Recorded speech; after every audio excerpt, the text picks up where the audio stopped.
amortecidos não é tão simples, né? Eu vou mostrar como é que a gente pode analisar qualitativamente os diagramas de fase. E aí sim entrar com um novo conteúdo, que é os osciladores amortecidos forçados, né? A gente vai introduzindo uma força externa, especificamente uma força externa periódica, né? E analisar qual é que é a consequência para a solução do movimento. A gente vai ver que a gente vai ter uma solução estacionária, que é a dominante para tempos grandes, né? Que exibe um fenômeno específico, que é o fenômeno da ressonância. Especificamente hoje a gente vai analisar o fenômeno da ressonância na amplitude da oscilação para tempos grandes, mas na aula que vem a gente vai analisar a questão da ressonância na potência dissipada e na potência absorvida. Né? Ou seja, vai analisar a ressonância na questão das energias. Hoje nós vamos analisar a ressonância no caso da amplitude. Né? Então, só para voltar ainda dos osciladores amortecidos, eu queria construir qualitativamente os diagramas de fase, ou os caminhos de fase, para os osciladores amortecidos. Vou começar com o amortecimento fraco, né, que constitui o oscilador subamortecido, né, onde o parâmetro de amortecimento é muito menor, né, que a frequência natural do oscilador.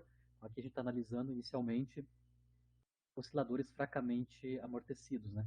A gente conhece as soluções do movimento, né, x de t, e da velocidade como função do tempo, no caso do movimento subamortecido.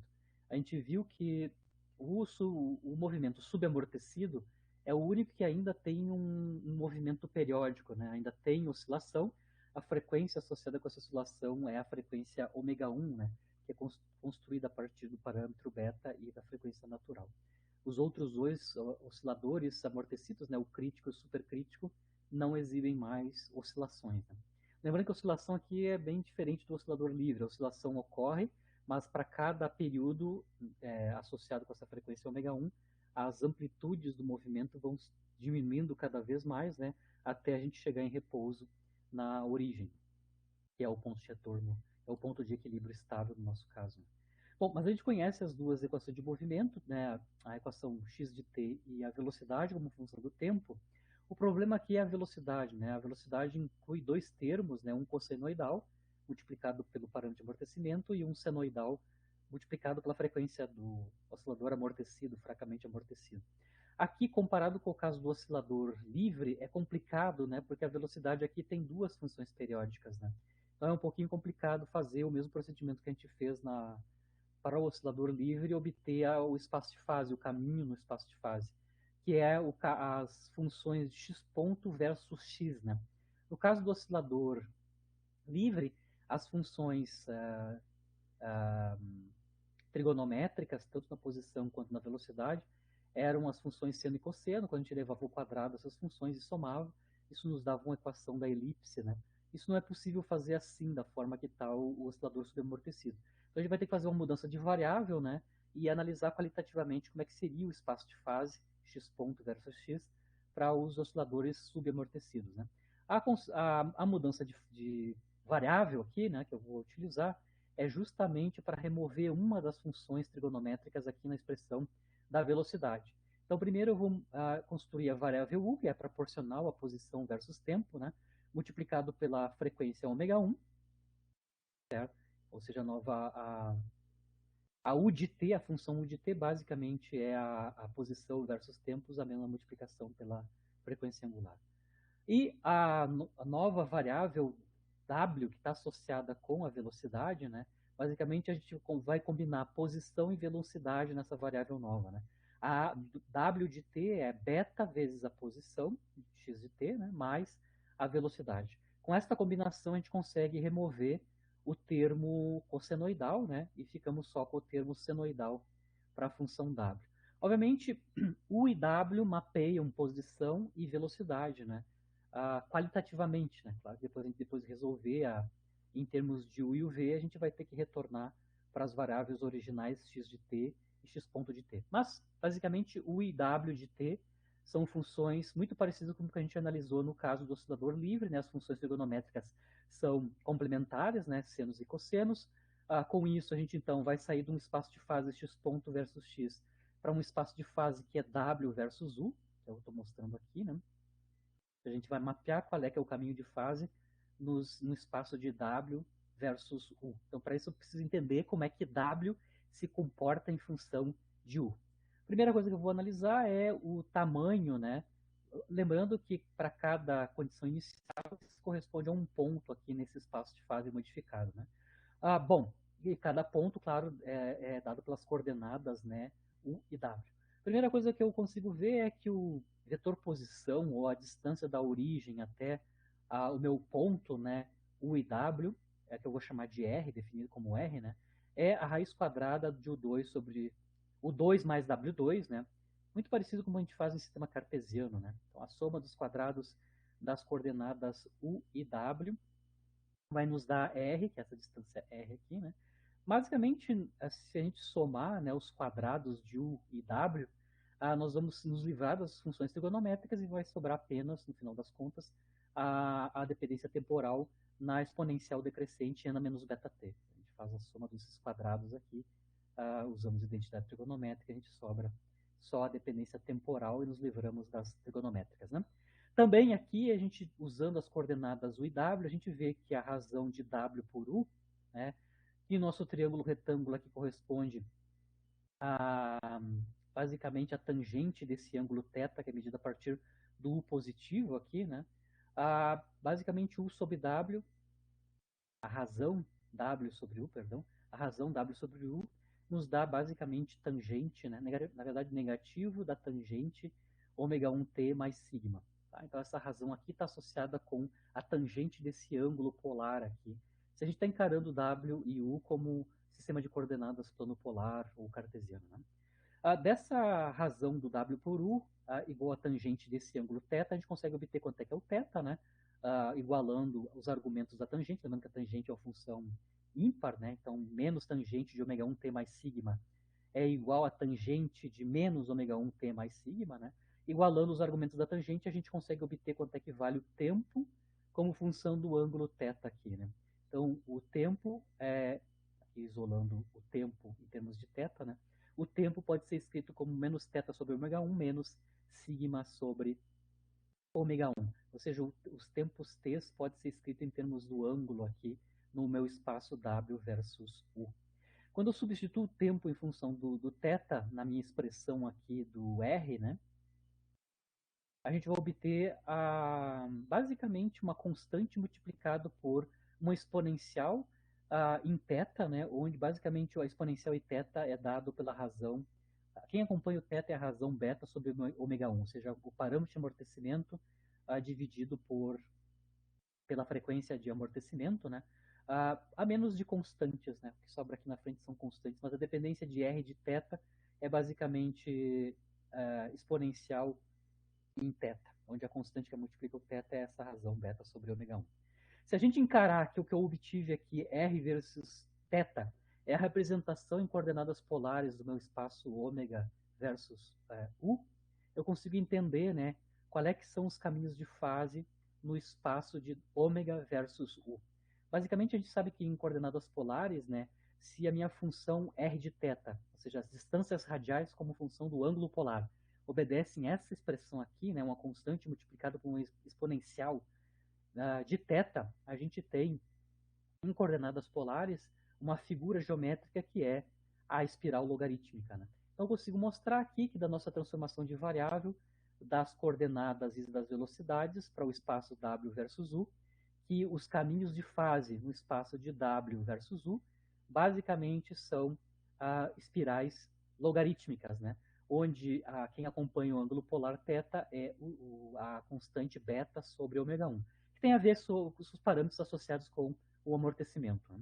Bom, W versus U nos dão caminhos de fase que são espirais logarítmicas.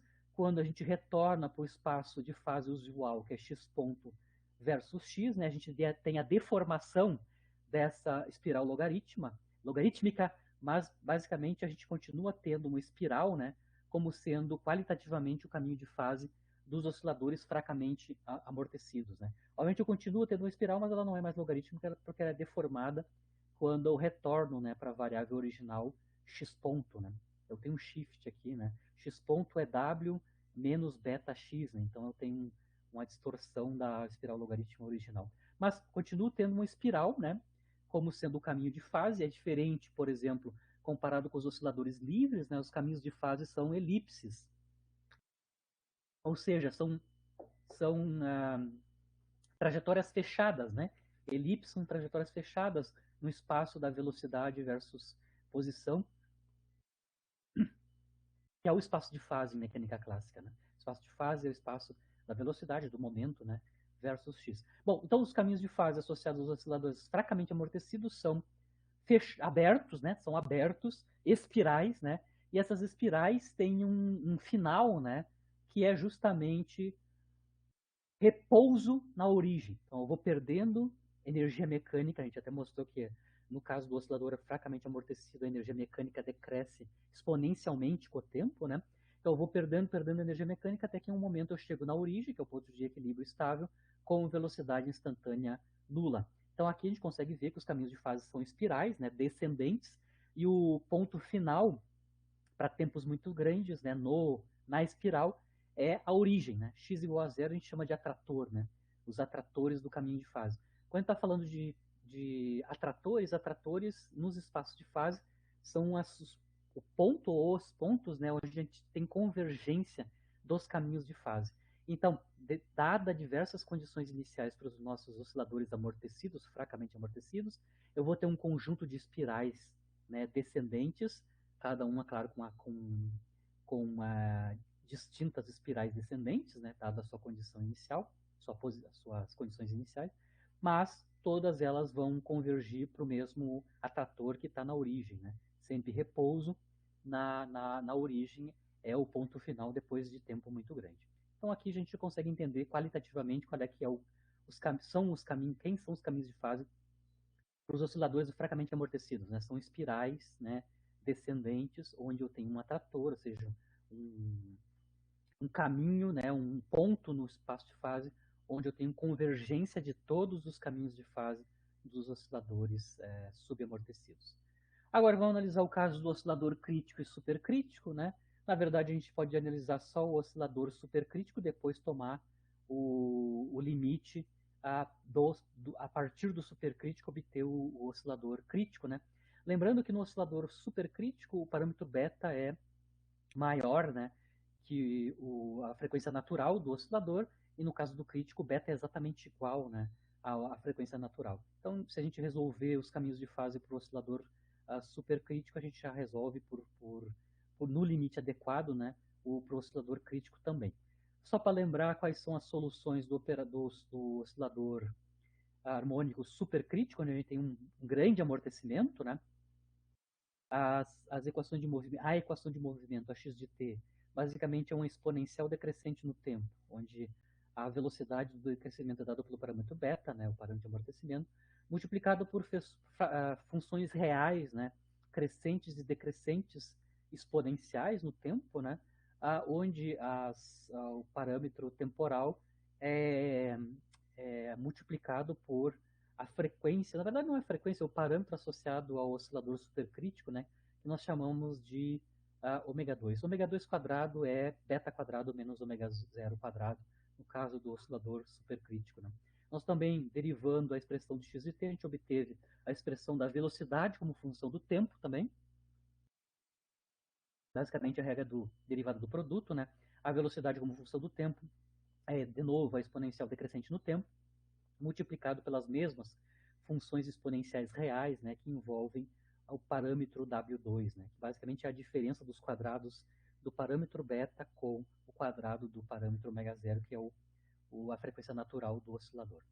Bom, são funções complicadas temporais, né, mas a gente vai analisar aqui o limite para tempos muito grandes, né, ou seja, eu quero analisar qualitativamente qual é que são os caminhos de fase, quem são os caminhos de fase para os osciladores supercríticos, né, com grande amortecimento, quando a gente está com tempos muito grandes, para tempos assintóticos. Né? Tempos muito grandes, obviamente, são tempos muito maiores que a W2, né, o ômega 2 aqui nas exponenciais. Por quê? Porque para tempos muito maiores que 1 sobre W2, as exponenciais decrescentes no tempo, se o tempo é muito maior que 1 sobre W2, as exponenciais decrescentes vão convergir a zero, né? E a gente tem uma expressão um pouquinho mais simplificada para tempos grandes, não para a posição como função do tempo e a velocidade como função do tempo. Então, nesse caso assintótico, né, para tempos grandes, e tempos grandes são maiores, né, muito maiores que 1 sobre W2, como eu estava comentando, as exponenciais decrescentes vão a zero, nesse limite, né? E aí a gente tem um pouquinho de simplificação nas expressões da x de t e da x de ponto de t, ou seja, posição como função do tempo e velocidade como função do tempo, no caso do oscilador supercrítico, né? A gente tem uma simplificação, a gente tem as exponenciais decrescentes multiplicadas agora por apenas funções crescentes, né, no tempo, onde o crescimento no tempo dessas exponenciais é dada pelo parâmetro W2. Bom, x de t, x ponto de t da forma como a gente obteve para tempos grandes, nos permite agora obter as equações, ou as trajetórias no espaço de fase, que é a x ponto versus x. Por exemplo, se eu fizer a razão de x ponto por x, ou seja, dividir a velocidade pela posição, eu tenho o cancelamento das exponenciais decrescentes, eu tenho o cancelamento do parâmetro A1, né? E o que resta, e as exponenciais aqui também se cancelam, e a gente tem, no limite de tempos muito grandes, né, que a razão x ponto por x nos dá uma constante, basicamente, né, que é a diferença entre W2 e o parâmetro beta. Então a gente consegue mostrar explicitamente que para o oscilador supercrítico, né, com grande amortecimento, as velocidades como função da posição são lineares, né? São dependências lineares, né? X ponto é linear em x, ou seja, as velocidades são lineares na posição, e o coeficiente, né, dessa dependência linear é dado por esse parâmetro, que é a diferença entre W2 e beta. Mas a relação já dá para entender que é linear, né? Ou seja, o que eu estou mostrando aqui é que os caminhos de fase para tempos muito grandes para o oscilador supercrítico basicamente são retas, né? X ponto é uma reta passando pela origem, né? E cuja inclinação dessa reta é dada por essa diferença, né? W2 menos beta. Só para lembrar a definição de W2, né? W2 quadrado é a diferença de beta quadrado menos ômega zero quadrado, né? Aqui, se eu fatorar beta quadrado, eu tenho beta quadrado, então, multiplicado por 1 menos ômega zero quadrado dividido por beta 2. Se eu tirar a raiz quadrada de ambos os lados, eu consigo mostrar que W2 é beta multiplicado por um parâmetro menor que 1, né? Significando que W2, claro, é sempre menor que beta, que o parâmetro beta, né? Explicitamente, certo? Fixado, claro, o valor de ômega zero quadrado por beta 2, né? Então a gente consegue entender que o W2 é menor que beta. Se W2 é menor que beta, a inclinação da x ponto versus x, né? A inclinação da reta velocidade versus posição é uma reta decrescente, né, para tempos grandes. E isso, então, aqui nos leva aos caminhos de fase que estão esquematicamente representados nessa figura aqui, tá? Que é uma figura bem qualitativa de quem são os caminhos de fase, né, para os osciladores críticos, né? Aqui eu estou analisando 3 condições iniciais que vão corresponder a 3 caminhos de fase distintos, né? Mas independente da condição inicial de partida, para tempos muito grandes, todos eles têm que convergir para essa mesma dependência, né? Para tempos muito grandes, todas as condições iniciais, né, levam a caminhos de fase que são lineares em x e a dependência é decrescente em x, né? Então, basicamente para tempos grandes, né, a reta assintótica para tempos grandes é essa que eu estou representando em pontilhado aqui, né, em pontilhado, que é a reta x ponto igual a menos beta menos ômega 2 x. Eu só fatorei o sinal menos aqui para a gente entender qual é que é a inclinação, né? É negativa e o valor da inclinação, o coeficiente angular, é beta menos ômega 2, que é positivo definido, né? Todos os caminhos de fase para tempos grandes têm que convergir para esse caminho de fase. Vamos começar com essa primeira condição inicial, que é a partícula. Vejam bem, a velocidade inicial é positiva e a posição inicial é positiva, né? Então ela parte com velocidade inicial e posição inicial positiva. O que significa que esse oscilador está acontecendo na condição inicial, né? Em tempo igual a zero, ele está andando para a direita com velocidade v0. Andando para a direita significa velocidade positiva, né?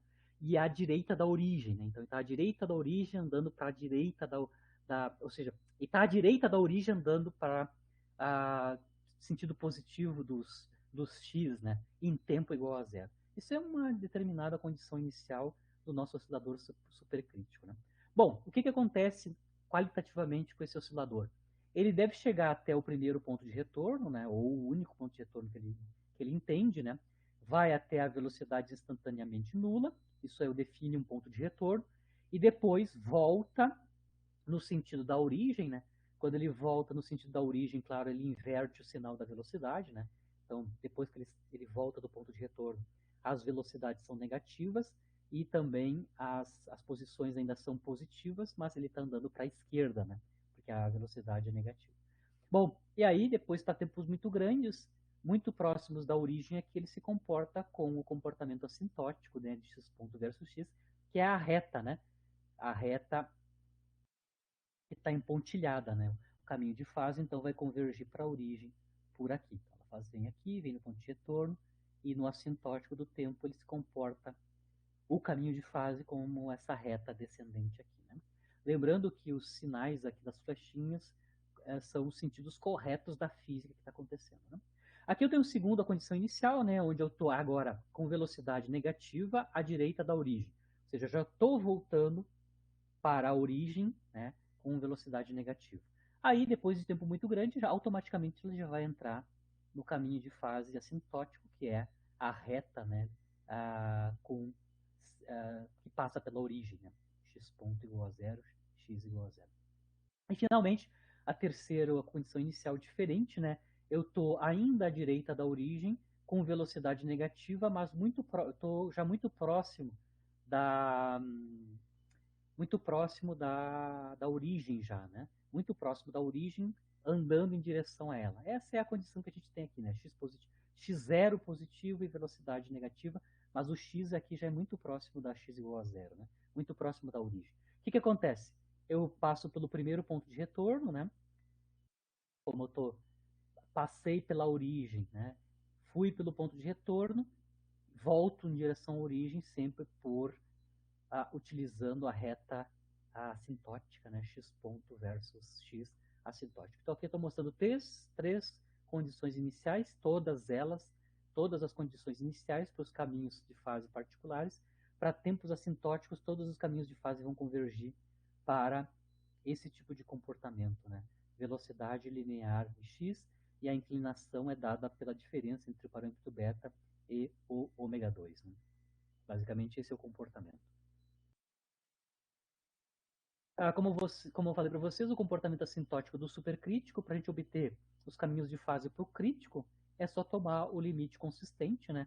Lembrando que no caso do oscilador crítico, o beta é igual a zero, significando que o nosso parâmetro ômega 2 aqui é nulo, né?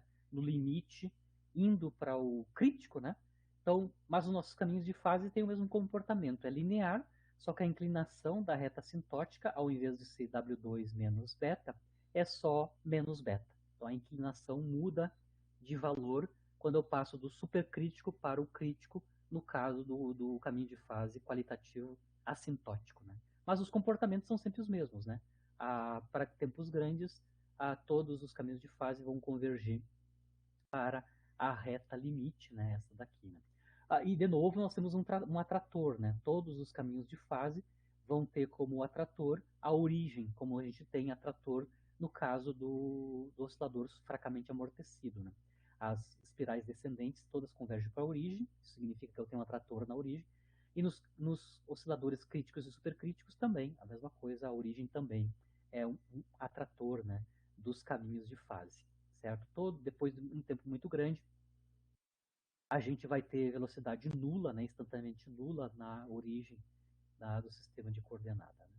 Então, todos eles têm atratores Todos os osciladores amortecidos têm como final do seu caminho de fase a origem do sistema de coordenadas, que é onde está localizado o ponto de equilíbrio estável, né, nas nossas derivações das equações de movimento. Com isso, eu encerro as oscilações amortecidas e começamos, então, a análise das oscilações forçadas. Né?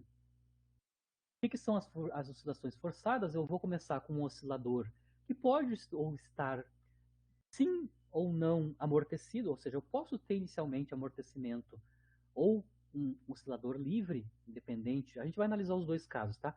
Na aula de hoje eu vou fazer o caso geral, onde eu parto de um oscilador amortecido, então eu já tenho um amortecimento e vou introduzir uma força externa, certo? Uma força externa sobre esse oscilador amortecido. Isso constitui oscilações forçadas, né?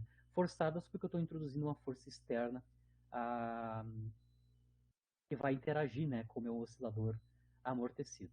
Então, a minha força externa eu vou chamar de F externo, né? A força externa, obviamente, pode ter uma dependência temporal qualquer, né?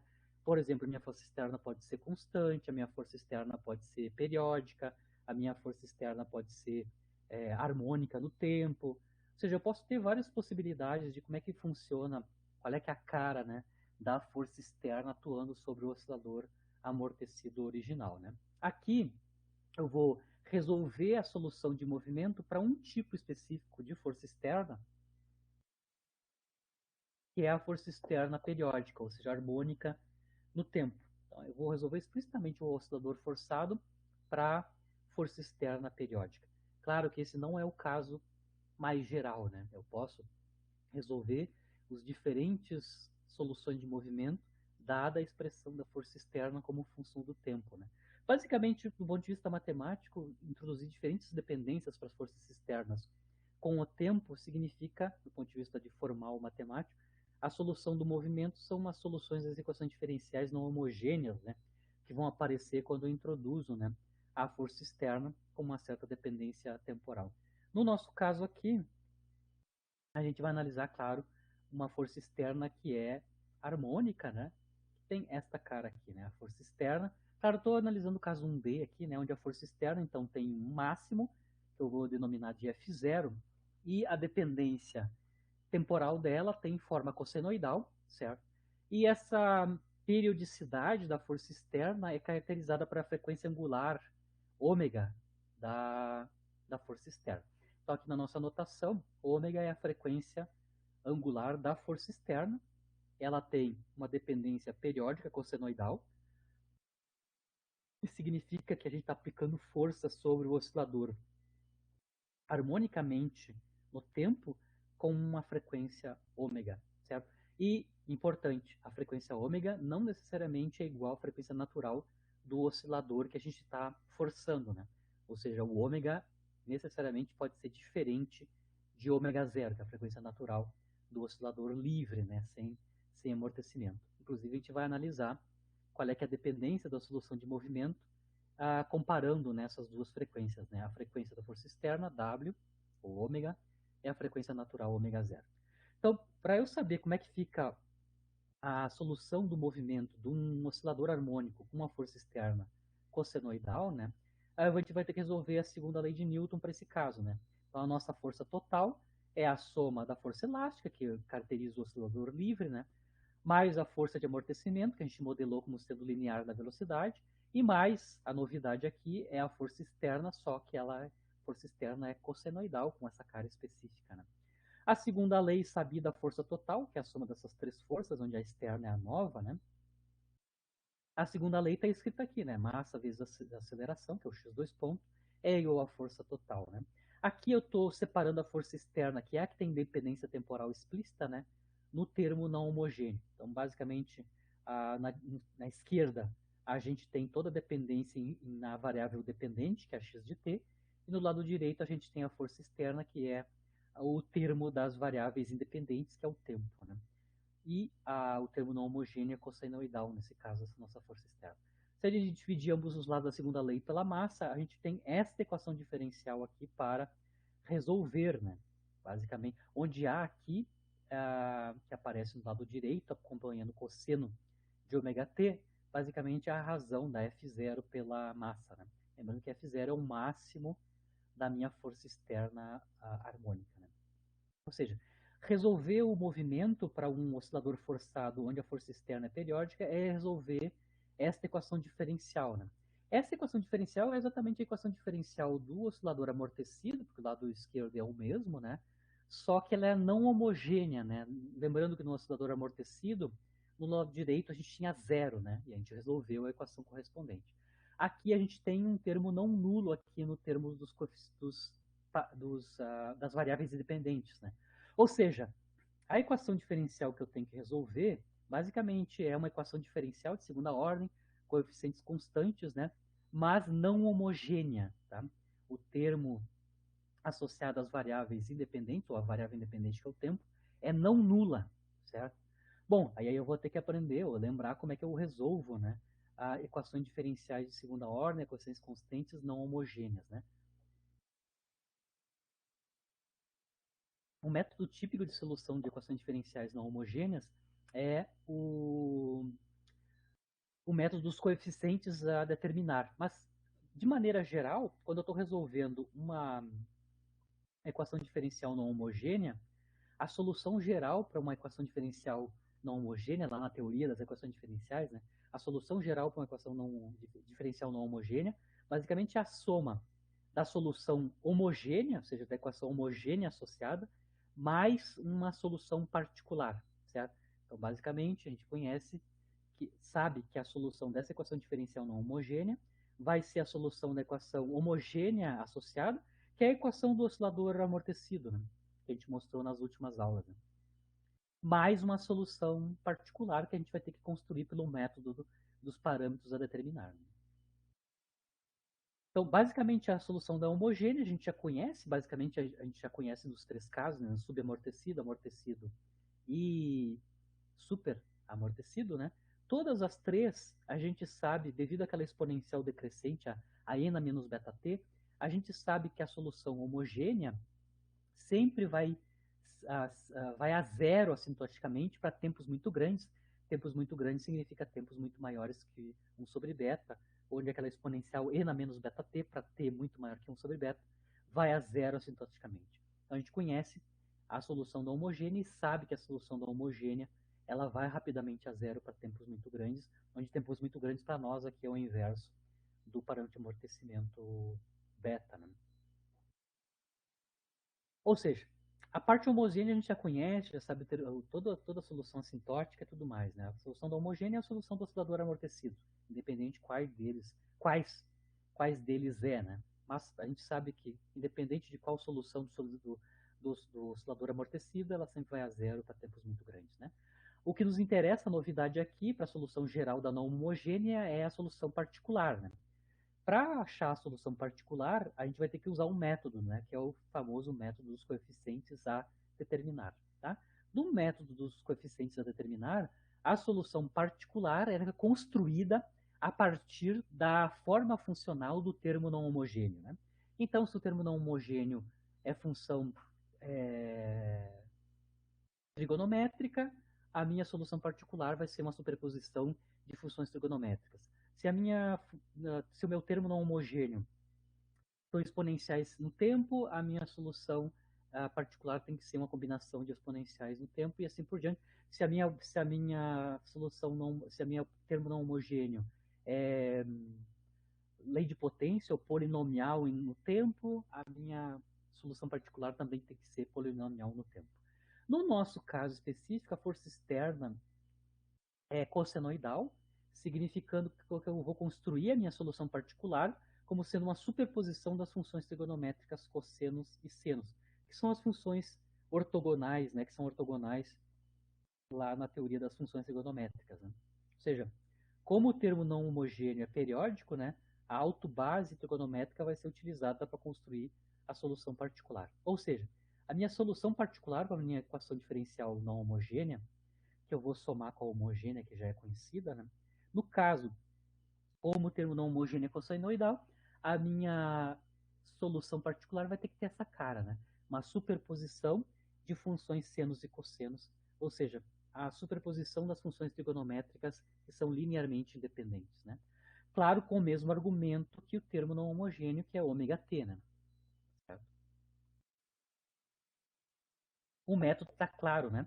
Se eu construo a solução particular como uma superposição usando base igual à do termo não homogêneo, sempre, no caso de uma equação diferencial de segunda ordem, né, a gente vai ter dois coeficientes a determinar, que é o A1 e o A2. Por isso que o método, né, é coeficientes a determinar. Ou seja, os coeficientes que aparecem na nossa construção da solução particular vão ter que ser obtidos a partir da substituição dessa solução, né, na equação diferencial não homogênea original, que é essa daqui. Né? Então vamos lá. Então nosso ponto de partida é construir uma solução particular, copiando, né, a forma funcional do termo não homogêneo, que é cossenoidal, né, de ômega t, desta forma. A gente aprendeu o truque, né, de como construir, ao invés de usar duas funções trigonométricas, construir a solução x de t em termos de uma única função trigonométrica, né? A gente aprendeu a fazer isso lá no oscilador livre, né? A gente consegue mostrar que a superposição de funções trigonométricas cosseno de ômega t e seno de ômega t pode ser construída a partir de uma única função trigonométrica, por exemplo, o cosseno, né? Onde a gente continua com dois parâmetros que não vão ser mais o A1 e o A2, mas vão ser a amplitude de, né, que lá no oscilador livre a gente chamou de A, né, a amplitude do movimento, e uma constante de fase sigma. A mesma coisa acontece aqui, a minha solução particular é uma superposição de duas funções trigonométricas, eu tenho dois parâmetros a determinar, que é o A1 e o A2, eu posso combinar com um truque matemático, né, usando propriedades da identidades trigonométricas, eu consigo compactar essas duas funções em uma só, por exemplo, cosseno, e nós continuamos com dois coeficientes a determinar, que é a amplitude e a constante de fase, né, ou parâmetro de fase sigma. Então, a minha solução particular vai ter esta cara aqui, que é mais simples de tratar. Como é que eu obtenho esses dois parâmetros, né, o d e o sigma, que são os parâmetros a determinar, que isso caracteriza o método, né, que é o método dos coeficientes a determinar. Como é que eu obtenho d e sigma? Eu vou substituir essa solução particular na equação diferencial original. Ou seja, eu estou assumindo que essa solução particular é verdadeira, só que eu vou usar a equação diferencial não homogênea original para determinar quem são eles, né, a amplitude e o parâmetro de fase. Bom, para isso, claro, a minha equação original está aqui, né? Ela depende da derivada segunda, derivada primeira, a própria x de t e o termo não homogêneo que vale a cosseno de ômega t, né? Para isso, então, a gente vai pegar a solução particular e vamos ter que necessariamente calcular a derivada segunda e primeira dessa solução particular. A derivada primeira é a derivada do cosseno, né? Isso vai dar menos d ômega seno, né? De ômega t menos sigma. E a derivada segunda vai voltar a ser o cosseno, né? Derivamos mais uma vez. Claro que quem está acompanhando agora o cosseno é menos d ômega ao quadrado, quando a gente faz a derivada temporal, né? Onde o ômega está acompanhando o tempo aqui nos argumentos dos senos e cossenos. Mas basicamente a gente sabe a solução particular e as derivadas dela, né? Substituímos, né, essa solução particular e as suas derivadas na equação original, que é esta equação aqui, né? E vamos utilizar isso para tentar obter os dois parâmetros, né? O d e o sigma. Vamos lá. Substituímos então as derivadas e a própria função. Eu estou colocando isso explicitamente, né? Derivada segunda, tá aqui, beleza? Mais 2 beta, a derivada primeira, que está aqui a derivada primeira, da solução particular, e mais ômega 2, zero, ômega zero quadrado, né? Ômega zero quadrado é o quadrado da frequência natural do oscilador livre, né? E a solução particular, que é d cosseno de ômega t menos sigma, né? E igual ao termo não homogêneo, que é o termo cossenoidal, né? O que a gente vai fazer agora é tentar obter, construir a partir dessa equação quem é a solução para D e para sigma. Então, vou mostrar os passos aqui. Primeiro, a gente vai agrupar as mesmas potências de ômega, né? Que a ômega aparece quadrática, linear, né? E depois constantes em ômega, certo? E também a gente vai abrir esses cossenos, né? A gente tem cossenos e senos, né? Cossenos e senos de uma diferença, né? Senos e cossenos da diferença ômega t menos sigma. Então a gente também vai abrir senos e cossenos de diferenças usando identidades trigonométricas, né? Cosseno de a menos b é cosseno de a cosseno do b mais seno de a seno b, e seno da diferença a menos b é seno de a cosseno de b menos cosseno de a seno de b. Essas duas identidades trigonométricas vão ser utilizadas para abrir, né, em dois termos, esses cossenos e esses senos das diferenças, né? Onde, claro, A vai ser ômega t e B é sigma, certo? Então, basicamente, o passo agora é reescrever esses senos e cossenos no lado esquerdo em termos das identidades trigonométricas que eu comentei aí. Tá? Só estou abrindo em colchetes cada um, né? Abre o cosseno, abre o seno, cosseno novamente, né? Cosseno novamente. E o termo não homogêneo continua ali, certo? Bom, depois que a gente abriu, né, usando as identidades, vejam bem que agora, quando a gente abriu, as funções trigonométricas cossenos e senos estão sendo calculadas em apenas um tipo de argumento, né? Ou é argumento temporal ômega t, ou o argumento é a constante de fase sigma. Né? O que a gente vai fazer agora é agrupar, primeiro, fazer o agrupamento, né, de todo mundo que acompanha senos e cossenos de ômega t no lado esquerdo, né, explicitamente em ordem de W, tá? Em ordem de W. Então a gente vai separar aqui quem acompanha a diferença ômega zero quadrado menos W quadrado. Isso eu estou mostrando aqui que, na verdade, esse primeiro termo e o último termo aqui, desses três termos que a gente abriu da equação diferencial, no lado esquerdo, certo? O menos d ômega 2 e o mais ômega zero quadrado d, eles multiplicam a mesma quantidade no colchete, certo? A quantidade em colchete comum é cosseno de ômega t, cosseno sigma, mais seno de ômega t, seno sigma, certo? Então a gente pode fatorar todos os fatores que acompanham esse tipo de função. Né? E, claro, o termo separado, que é o termo do meio, né, que envolve uma potência linear em ômega. Né? Lembrando que ômega é a frequência externa. Né? E, claro, o termo não homogêneo, né, no lado direito. Agora, o passo final para a gente conseguir resolver os coeficientes d e sigma é separar nessa equação aqui, né? Separar todos os termos que acompanham o seno de ômega t e todos os termos que acompanham o cosseno de ômega t. Estou calculando explicitamente, né? Desta equação aqui, a gente vai separar todo mundo que acompanha o cosseno e todo mundo que acompanha o seno. Né? Consigo mostrar explicitamente que quem acompanha o cosseno é esta quantidade, ela envolve, quem acompanha o cosseno aqui, envolve. Lembrando que, como eu tenho o cosseno do lado direito, também eu passo esse termo para o lado esquerdo como menos A. Né? Por isso que aparece esse menos A aqui. Acompanhando o cosseno, né? Também a gente já tem originalmente o D multiplicado pelas diferenças dos quadrados do ômega zero e do ômega, e o termo em beta, né? O termo em beta aqui explicitamente. Né? Ok? E os termos que acompanham o seno de ômega t. Né? Todo mundo que acompanha o seno, vocês conseguem ver que dessa equação aqui, quem acompanha o seno, né, tem dois termos que acompanham o seno, um que envolve o seno de sigma e o outro que envolve o cosseno de sigma, né, e as frequências. Né?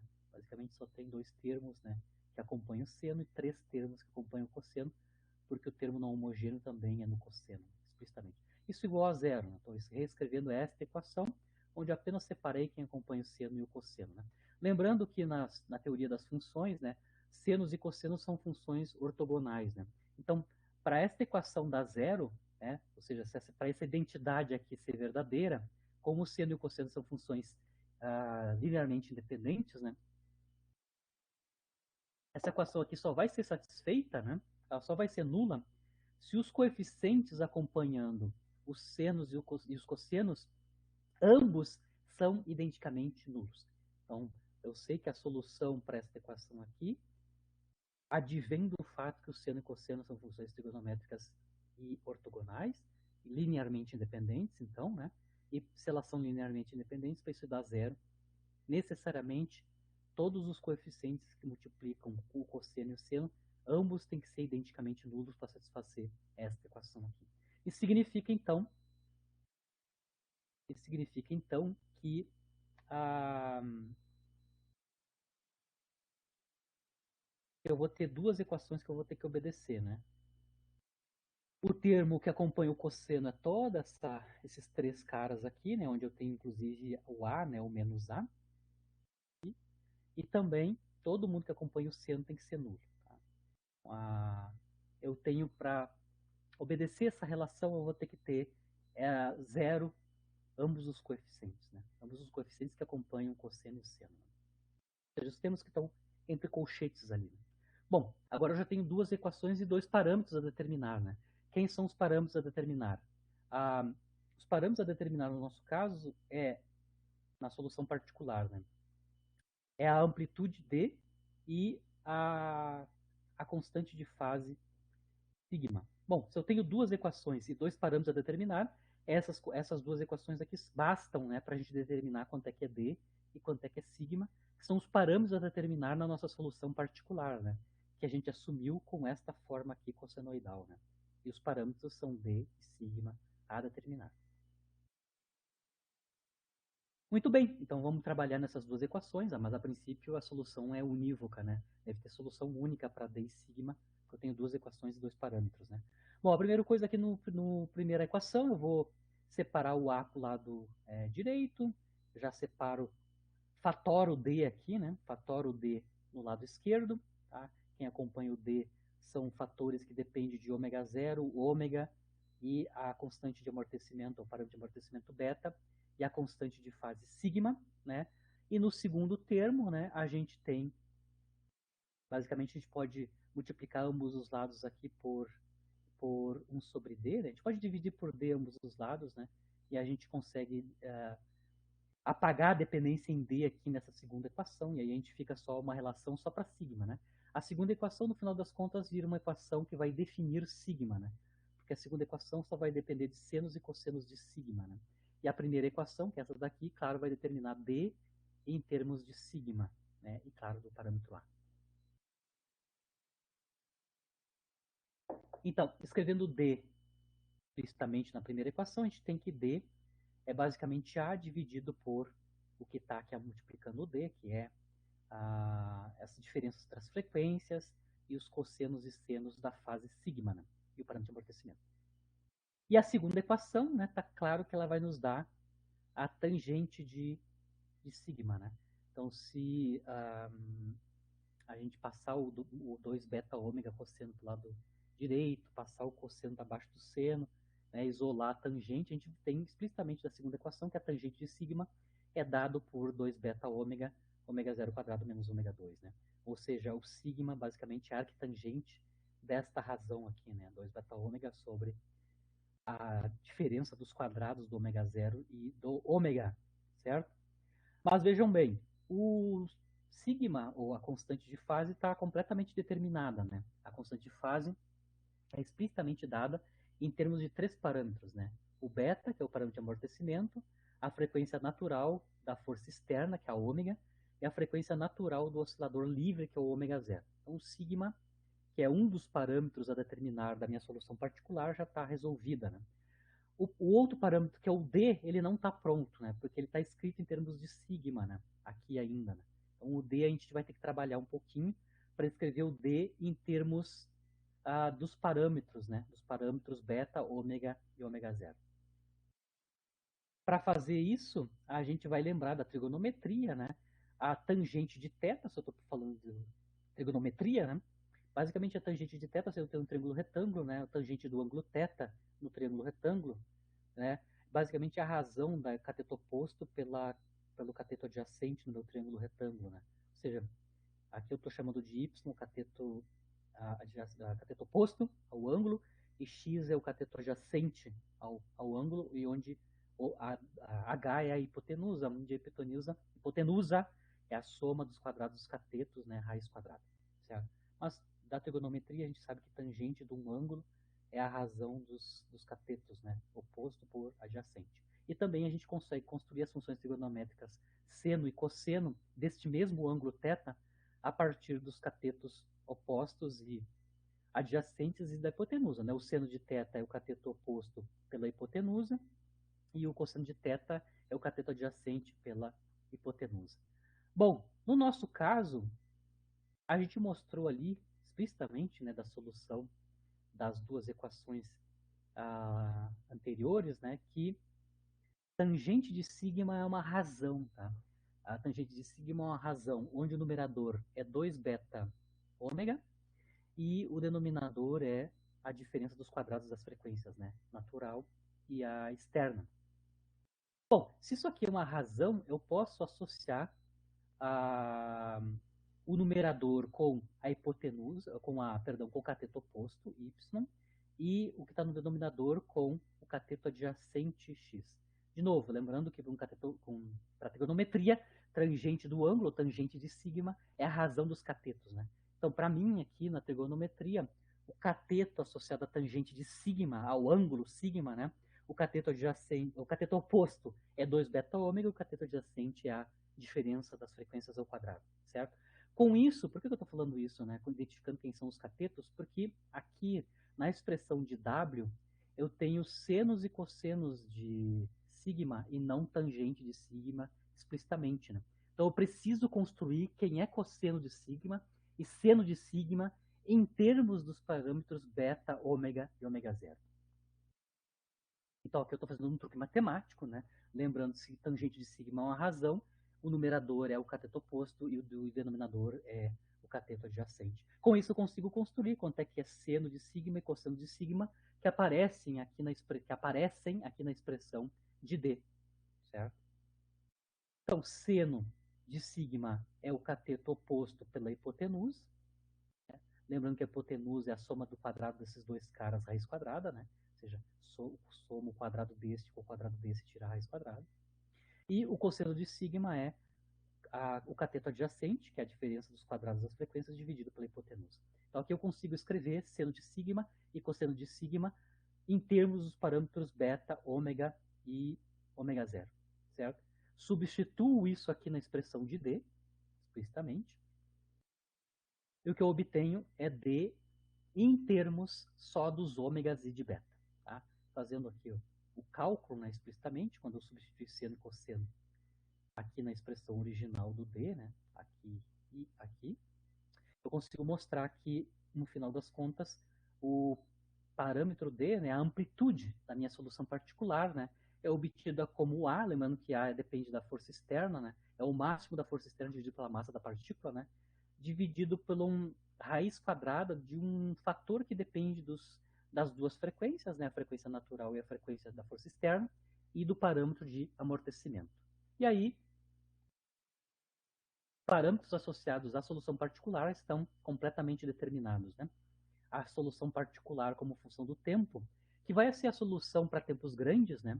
Lembrando que a solução geral para uma equação diferencial não homogênea é a solução da homogênea mais a particular. No caso, a homogênea é a solução do oscilador harmônico amortecido, né? E ela vai rapidamente a zero devido àquela exponencial decrescente no tempo, né? E para tempos grandes, quem vai dominar a solução do movimento vai ser a solução particular. E a gente acabou de mostrar qual é que é a solução particular. O parâmetro D, né, que é a amplitude da solução particular, não é uma constante. Ela depende da relação entre a frequência externa, da força externa, e da frequência natural do oscilador e também do parâmetro de amortecimento, ou seja, a amplitude da solução particular, ou seja, a amplitude do movimento oscilatório para tempos muito grandes basicamente depende de três quantidades, né? Não é uma constante, depende da relação entre ômega zero e ômega e também de quanto é que é a intensidade do amortecimento na forma do parâmetro beta, né, que é o parâmetro de amortecimento. Bom, a função ainda é periódica, né, mas onde a gente conhece quanto é que é sigma, né? A constante de fase que aparece aqui, a gente conhece em termos do beta, do ômega e do ômega zero.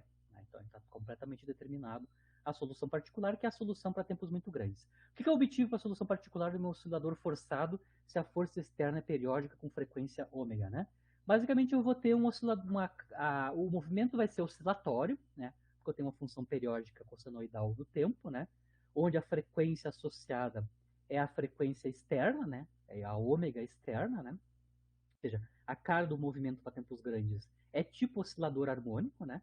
Só que a amplitude desse oscilador harmônico, o tamanho da amplitude vai depender da relação entre ômega zero e ômega, explicitamente. Né? Só aqui, só analisando um pouquinho o detalhe do sigma como função do ômega, né? Então, se eu vier aqui na expressão de sigma, e em termos de ômega beta e ômega zero, né?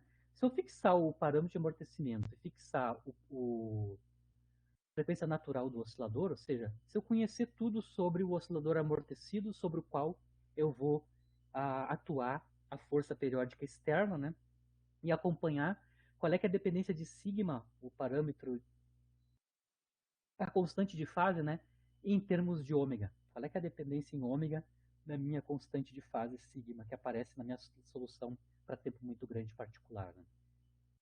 Bom, aqui eu estou fazendo um gráfico bem esquemático, né, da sigma como função de ômega, né, sigma de ômega, em termos de ômega, fixado, claro, ômega 0 e beta, né? Então fixa ômega 0 e beta, eu vou ver só 3 casos limites aqui, né? Eu sei que a função em termos de ômega é basicamente arquitangente desta razão em ômega, né? Então é uma função complicada em ômega, né? Arquitangente de uma razão que envolve ômegas, né? Linear em ômega em cima e quadrática em ômega embaixo do argumento do arquitangente. Aqui eu só vou desenhar localizar alguns valores importantes, né? Por exemplo, quando a força externa tem frequência nula, certo? Ou seja, a frequência externa a frequência da força externa ser nula, significa que basicamente eu estou atuando com força constante, né? Lembra que a força externa é cosseno de ômega t, né? Se o ômega é zero, certo? Basicamente a minha força externa é F0, tá? Então quando o ômega é igual a zero, a gente recai num caso onde eu estou colocando uma força constante sobre o meu oscilador amortecido.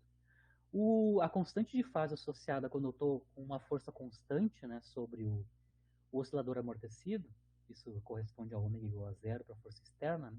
Isso nos dá que a tangente de sigma é nula, né? Ou seja, usando a expressão de tangente de sigma, né? Tangente de sigma é linear em ômega, se ômega é zero, tangente de sigma é zero. E significa da função tangente que a sigma, a constante de fase, tem que ser zero. Então eu já sei se a força externa for constante, a minha constante de fase é zero, né? E aí eu vou ter apenas cosseno de ômega t como a minha solução particular, né? Certo? Quando, basicamente aqui eu estou mapeando então ômega, sigma quando o ômega é zero, vale zero, esse é um primeiro ponto, né? Ômega quando, o valor de sigma quando ômega é igual a ômega zero, ou seja, a frequência da força externa é exatamente a frequência natural do oscilador. Esse é um caso muito específico, né? Neste caso, a gente vai ter que calcular, obviamente eu tenho uma divergência, né? Tangente de sigma quando ômega zero é igual a ômega, isso vai para infinito, né? Infinito, infinito por cima, né? Ou eu tenho mais infinito quando ômega é igual a ômega zero, né? Tem uma divergência ali que vai para mais infinito. A função tangente é mais infinito em π sobre 2, né? Ou seja, eu sei quanto é que vale a constante de fase se a frequência externa é igual à frequência natural. Exatamente π sobre 2, colocando esse ponto aqui. E, finalmente, o outro ponto de cheque é quando a frequência externa é infinita, né? Infinita. Isso nos dá uma tangente de sigma que vai a zero por baixo, né? Vai a zero por baixo. Ou seja, a gente pode desconsiderar o ômega zero aqui comparado com o ômega, né? Mas o denominador é negativo, né? Menos ômega 2. Então a gente vai a zero para ômega muito grande, mas por valores negativos, né? A tangente de sigma indo a zero por valores negativos é justamente a correspondente quando o argumento da tangente é π, né? A gente tem o terceiro comportamento da sigma de ômega, né? Quando o ômega é muito grande, o comportamento assintótico é que sigma vai assintoticamente a π, né? Quando o ômega é muito grande. Se eu colocar quanto é que a função sigma de ômega completa, né? Que passa por esses 3 pontos assintóticos, né? O comportamento é basicamente este daqui, né? Que eu estou mostrando. E, claro, mostrando como é que são as constâncias de fase para casos particulares da relação entre a frequência externa, da força externa, e a frequência natural do oscilador, né? Mas, independente dessas condições, o que a gente tem para a solução para tempo muito grande, que é a solução particular, basicamente o movimento é oscilatório, né, com frequência igual à frequência externa, né, só que a amplitude depende de ômega. Ela não é, não é fixa, né? Ela depende de quanto vale ômega e ômega zero, né, e a constante de amortecimento. Como eu estava comentando com vocês, então, a solução geral da minha equação diferencial não homogênea, que é a equação diferencial associada ao oscilador forçado, né, amortecido forçado, é a solução homogênea, que eu estou escrevendo a solução geral da solução homogênea, que é a solução geral para o oscilador amortecido, que a gente viu há 3 aulas atrás, né? Exponencial decrescente, ou seja, a homogênea vai rapidamente a zero a solução para tempo muito grande, né? E a solução particular a gente acabou de mostrar, né? A solução geral é a soma dessas duas soluções, a homogênea mais a particular. Como eu comentei já várias vezes, né? A solução homogênea, como ela decresce exponencialmente com o tempo, ela tem efeitos transitórios, né? Ou seja, ela só importa aqui para a solução do movimento para tempos pequenos, né? Para tempos menores que 1 sobre beta, né? Para tempos maiores que 1 sobre beta, essa solução homogênea é suprimida, né? Essa exponencial suprime, e para tempo muito grande a solução que interessa é a solução particular, né? A solução da homogênea, que é a solução do oscilador sem oscilador amortecido, né? A gente chama ela de solução transiente. Ela é transiente porque ela é transitória, né? Ela só interessa, ela só vai fazer algum efeito para tempos abaixo de 1 sobre beta. Para tempos muito grandes, ela se apaga e basicamente a solução do movimento é dada pela solução particular, que a gente chama de solução estacionária, né? Então, a solução particular, basicamente, é a solução para tempos muito grandes, né? Que a gente chama de solução estacionária, né? As soluções estacionárias são as soluções para tempo muito grande, onde tempo muito grande, no nosso caso, são tempos muito maiores que 1 sobre o parâmetro de amortecimento.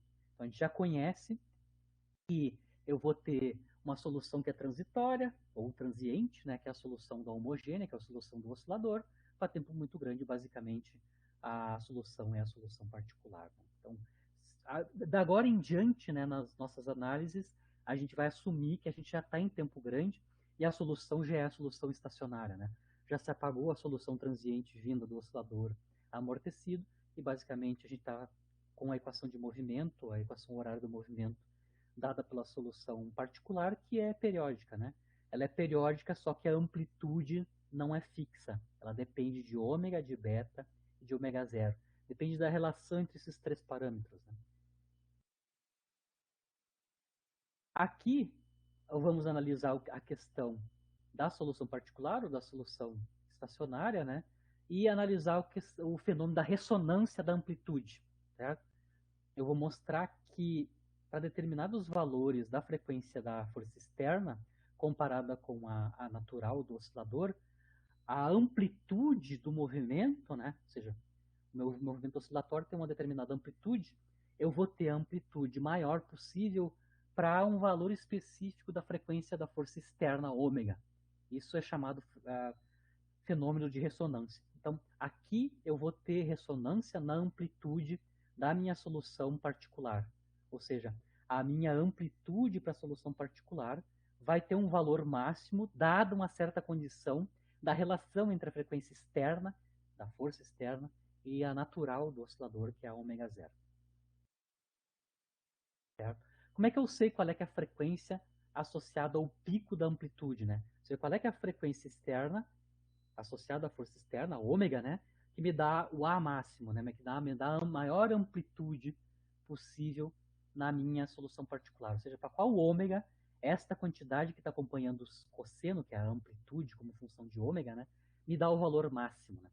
Para fazer isso, a gente vai fazer o teste da derivada primeira, né? Assumindo que a frequência de ressonância é um ponto de extremo e um ponto de máximo da minha amplitude, d de ômega, né? Lembrando que a nossa amplitude aqui para a solução particular basicamente é o parâmetro a determinar d como função de ômega, né? Essa é a função complicada de ômega aqui, tá? Mas, se eu quiser saber qual é, que é a frequência de ressonância, onde eu tenho o pico da amplitude, né, da solução particular, eu vou fazer o teste da derivada primeira, né? Eu vou fazer a derivada da amplitude como função de ômega, ou seja, a derivada de d de ômega relativa a ômega, e igual a zero, né? Teste da derivada primeira vai determinar os extremos. Eu vou assumir que os pontos extremos já são os pontos de máximo, né? Ou seja, são os valores que vão dar o valor de máximo da minha amplitude. Naturalmente, eu vou mostrar que só tem um ponto de extremo, que é o ponto de máximo, né? Eu estou calculando aqui quanto é que é a derivada da amplitude como função de ômega, né? Então, a minha função d de ômega é aquela função complicada ali que tem a raiz quadrada no denominador, né? Então, a minha d de ômega é a função a dividido pela raiz quadrada desta função de ômega complicada no denominador. Bom, eu vou fazer essa derivada primeiro, vou calcular a derivada em ômega, né, da d de ômega, que está aqui explicitamente, e igualar a zero, ou seja, obter quais são as frequências que me dão derivada nula. Né? Ó, aqui eu estou fazendo a derivada dessa função complicada, mas eu consigo mostrar que, no final das contas, eu só tenho uma frequência positivo definida, né, associada a esse extremo ou a esse máximo, né, ao ponto de máximo. É justamente uma frequência que eu estou chamando de frequência de ressonância da amplitude, ômega r, né, que é a raiz quadrada positiva, né, mais raiz quadrada, da diferença de ômega zero quadrado menos 2 beta ao quadrado. Ou seja, a frequência de ressonância da amplitude, ela está associada com dois parâmetros, né, do oscilador. A frequência natural e quanto tenho de amortecimento no meu oscilador amortecido sujeito a uma força externa periódica cuja frequência é ômega. Né? Ou seja, eu consigo mostrar que a frequência associada ao máximo da amplitude, que eu estou chamando de ômega r, que é a frequência de ressonância da amplitude, né, é esta quantidade aqui. Ela depende de ômega zero e de beta. Né? Ela depende das características do oscilador amortecido em que eu vou colocar a força externa periódica em cima. Né? Sabido quem é a frequência de ressonância da amplitude, né? Quem dá a frequência de máximo da amplitude D de ômega, eu vou calcular qual é que é o valor desse máximo. Eu vou calcular o valor da amplitude D de ômega na frequência igual à frequência de ressonância. Ou seja, qual é que é o valor da D de ômega quando eu estou com a frequência de ressonância. Certo? Então, basicamente, eu vou vir aqui na expressão da D de ômega, né? Aqui. E onde eu tenho o ômega, eu substituo pelo valor ômega r, ou seja, ômega igual à frequência de ressonância. Então, onde eu tenho ômega, eu substituo por raiz quadrada de ômega zero quadrado menos 2 beta quadrado. Né?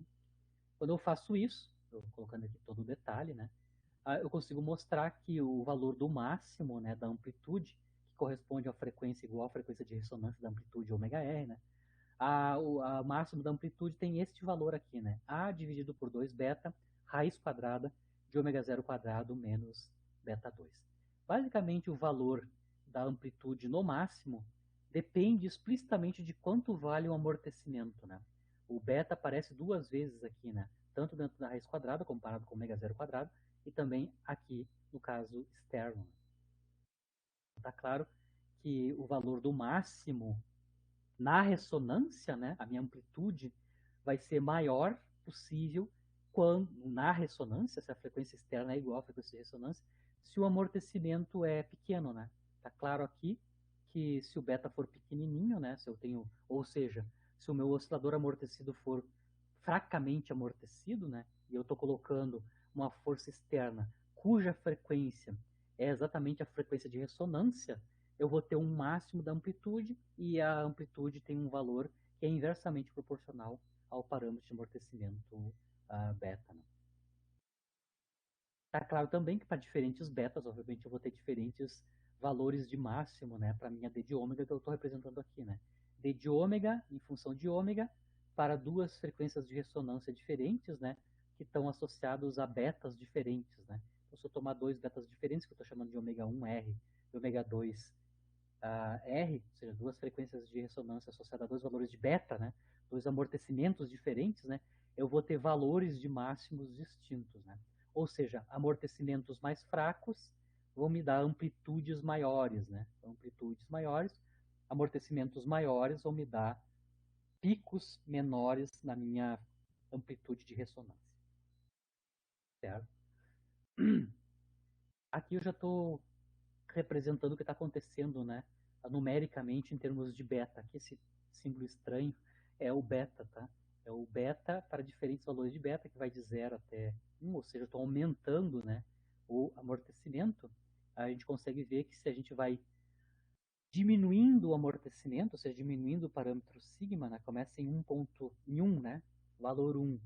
Bem aqui embaixo, onde eu não tenho pico, eu não tenho ressonância, não tem ressonância, para beta muito grande, né? Se eu vou diminuindo o valor de beta comparado com ômega zero, eu vou aparecendo, claro, picos e os picos vão aumentando de tamanho. A dependência é justamente essa, né? O tamanho do pico, que é o D de ômega de R, né, aumenta com o inverso de beta, né? Eu vou diminuindo o beta, indo a zero, né? Cada vez menor o valor. Os meus picos aqui de ressonância da amplitude D de ômega versus ômega, né? Os picos estão aumentando de valor, né? Ouvindo até chegar aqui no tracejado eu tenho o máximo, né? Quando eu zero o amortecimento, né? Quando eu zero o amortecimento, eu vou ter um pico maior possível, ele vai explodir, né? Vai explodir, até a gente vai ver esse fenômeno, né? O que acontece quando a gente submete um oscilador sem amortecimento, isso significa beta igual a zero, né? O que acontece com o movimento, né? Eu vou ter o chamado ressonância, né, ressonância da amplitude. Eu vou ter uma explosão, né, da amplitude. Ela vai aumentando, aumentando, aumentando com o tempo, até um momento que eu quebro, né, a expressão, o comportamento elástico, né, da força elástica que está modelando, né, a força resistiva, na verdade a força restauradora, né, do meu sistema, certo? Então a gente vai ver explicitamente quando a gente for nesse limite, né, no o limite onde eu vou desligar o amortecimento, né? Quando eu desligo o amortecimento, o meu oscilador forçado explode a amplitude, né? Isso tem um fenômeno muito importante, né, de amplificação das, das amplitudes, né? Tem consequências tanto em engenharia quanto em acústica e assim por diante. Depois a gente vai ver, vai retornar esse caso. Mas se não for zero, for pequeno amortecimento, a gente mostra que para valores menores do amortecimento, a gente tem picos, né, na frequência de ressonância que são cada vez maiores, né, explicitamente. Ah, e uma coisa interessante, né? A gente não vai ter ressonância, ou seja, não vai ter picos se o beta, né, o amortecimento for grande o suficiente, tal que o beta for maior que ômega zero sobre raiz quadrada de 2. Por quê? Lembrando que a frequência de ressonância, né, da amplitude, ela vale essa diferença, raiz quadrada dessa diferença, né? Se o beta for maior que ômega zero sobre raiz de 2, quando eu elevo ao quadrado, eu vou ter exatamente o argumento negativo na minha raiz quadrada, e aí eu não vou ter frequência de ressonância. Então, para grande amortecimento, e aqui a gente sabe o que é o grande amortecimento, né? O parâmetro de amortecimento tem que ser maior que a frequência natural para um fator 1 sobre raiz de 2, né? A gente vai ter o desaparecimento dos picos, né? Ou seja, o desaparecimento da ressonância, né? Que é o caso aqui para essa primeira curva, né? A gente consegue ver que nessa primeira curva, como o amortecimento é grande, né? Eu não tenho picos aqui aparecendo. Ele só começa a aparecer o pico quando eu diminuo o amortecimento.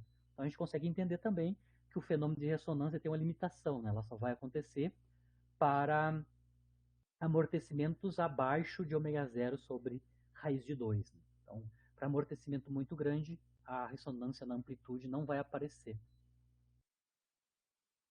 no meu oscilador forçado, né? Com, com força externa periódica. Né? A gente pode construir também aqui para o oscilador amortecido forçado um fator de qualidade, né?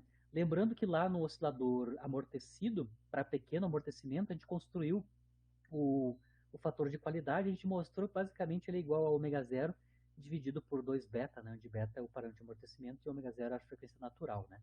No caso aqui do fator de qualidade para o oscilador forçado, ao invés de ter a frequência natural aqui no numerador, nós vamos ter a frequência de ressonância da amplitude ômega r. Né? Claro que no limite de beta muito menor que ômega zero, que é o limite de pequeno amortecimento, né, a gente recai no caso do fator de qualidade para o caso do oscilador amortecido sem força externa, né, sem estar forçado.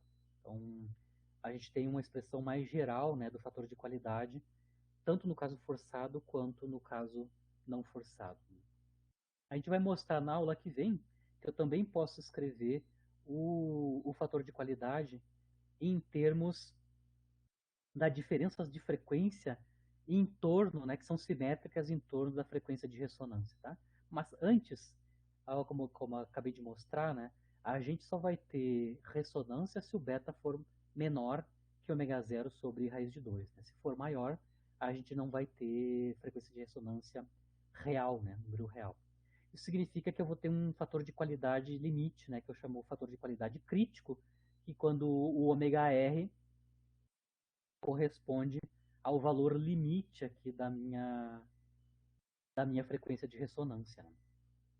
Basicamente, eu consigo mostrar que quando o beta é exatamente igual a ômega zero sobre raiz de 2, né, o meu fator de qualidade crítico é justamente igual à razão da frequência de ressonância, da amplitude dividido pela frequência natural, multiplicada por raiz de 2 sobre 2. Né?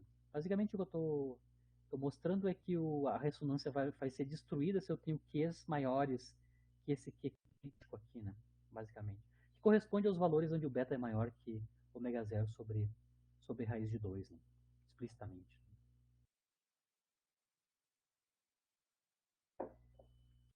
Lembrando, nessa figura que está bem claro, né? Em torno da frequência de ressonância, que é a frequência que está associada com o pico, né? Em torno dela eu vou ter duas frequências simétricas, né? Em geral. Aqui eu tenho a ômega R, né? Que é associada à frequência do pico. Tá? E em torno dela, eu tenho duas frequências simétricas em geral, né? Em torno da frequência de ressonância. A gente vai mostrar isso na aula que vem, mas eu vou adiantar aqui, né, que o fator de qualidade, que é definido como ômega R, frequência de ressonância da amplitude, dividido por 2 beta, a gente pode escrever o fator de qualidade também em termos da diferença entre essas duas frequências, né, simétricas em torno da frequência de ressonância ômega R. Então, só para encerrar a aula, né, eu vou mostrar no início da aula que vem, a gente vai, a partir da definição do fator de qualidade geral, no caso do oscilador forçado, né, que é essa razão, né, ômega R por 2 beta, dividido por 2 beta, né, a gente consegue mostrar que o fator de qualidade pode ser escrito em termos da diferença entre a frequência maior e a menor, simétricas, né, em torno do ômega R. Eu estou chamando aqui de delta ômega, né? Delta ômega. O delta ômega tem uma interpretação muito clara, né, aqui em mecânica clássica, né? O delta ômega, que é a diferença entre as frequências simétricas em torno da frequência de ressonância, né, são justamente as frequências associadas à metade, né, à metade do quadrado da amplitude. Então, essas frequências que são simétricas em torno da frequência de ressonância, elas são obtidas assumindo que elas são obtidas a partir da metade do quadrado da minha amplitude d de ômega, né? Então eu consigo obter quem é a frequência da esquerda e a direita da frequência de ressonância a partir do quadrado do d de ômega dividido por 2, né? Ou seja, eu vou no máximo do d quadrado, né?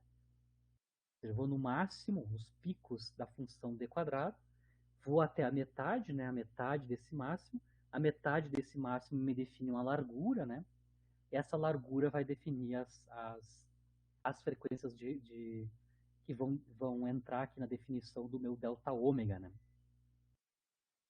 Só para entender o que eu estou falando, né? Eu vou ter que multiplicar elevar ao quadrado esses gráficos aqui, né?